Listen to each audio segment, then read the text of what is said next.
Hey guys, Nick here, and welcome to the single parter and next story. What if John Wick never retired?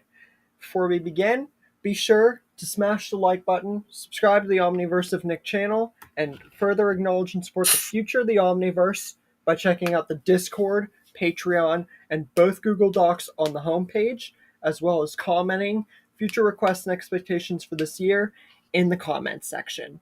All that out of the way, let's get started. So, for those of you who have been living under a rock or just aren't interested in this man or the series he represents, this is John Wick's story, or, one-parter analysis of if one of the most legendary assassins in all of fiction never retired. And honestly, if the John Wick franchise really didn't happen, or, at least his single movies.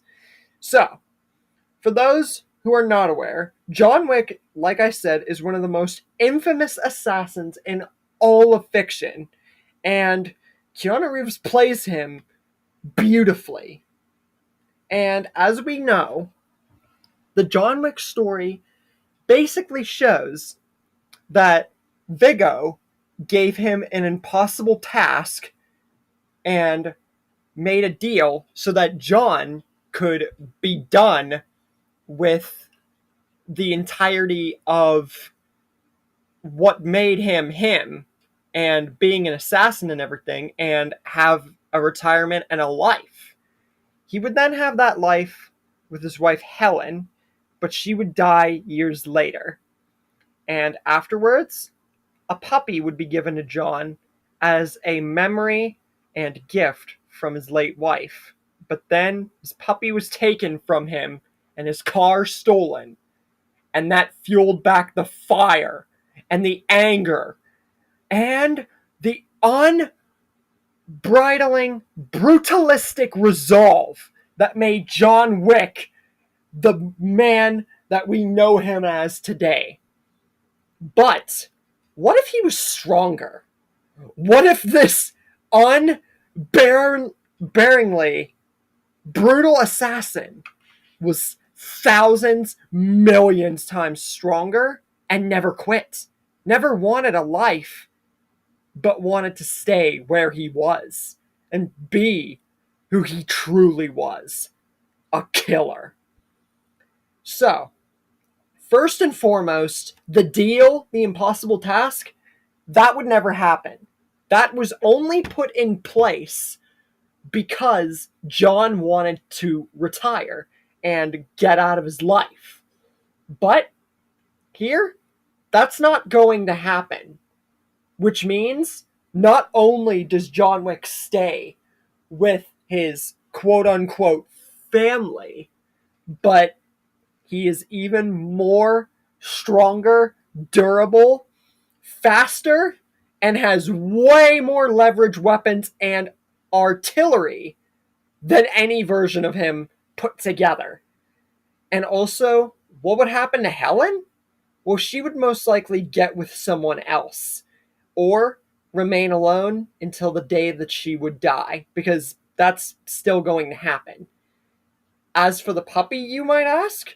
Well, Helen would either keep him until the day she died and just maybe get him by herself, or he would remain at the shelter and stay there for the foreseeable future and eventually pass away, or he would be given to another owner.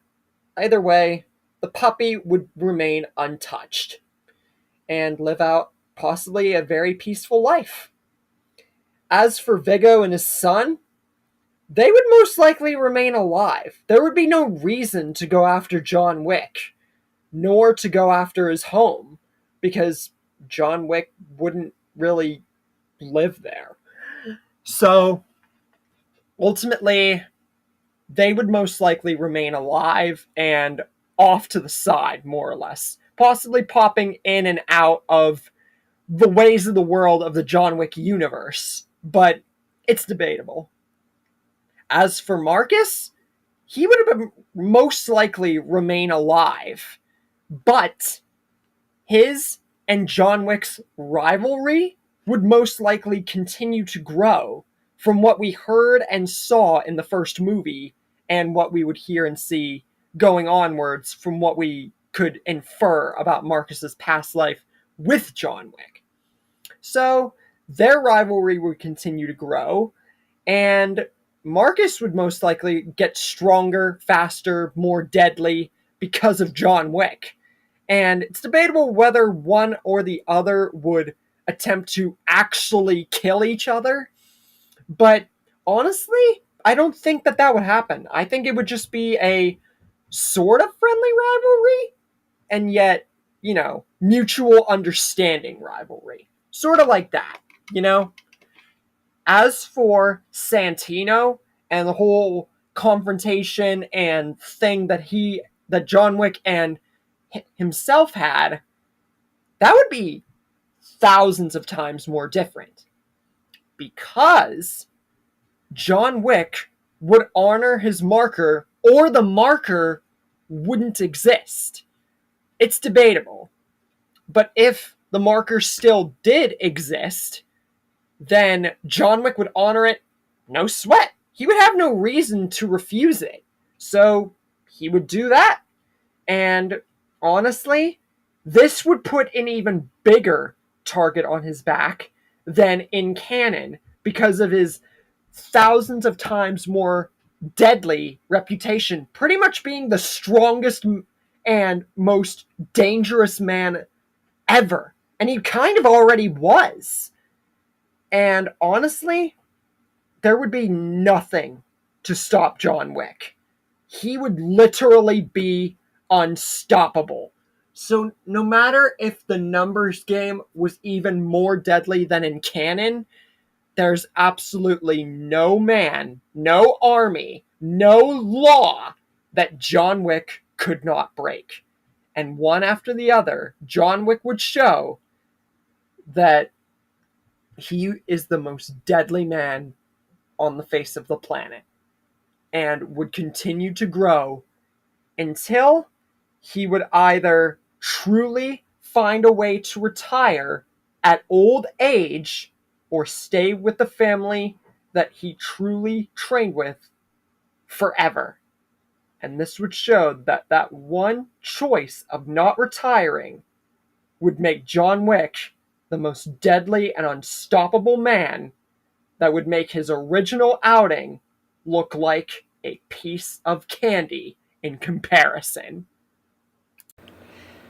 So overall, the message here is that the franchises and almost pretty much like human-wise assassin figure that was already one of the most infamous assassins in all of media, he would be even more infamous, more stronger, and just freaking unbelievably deadly.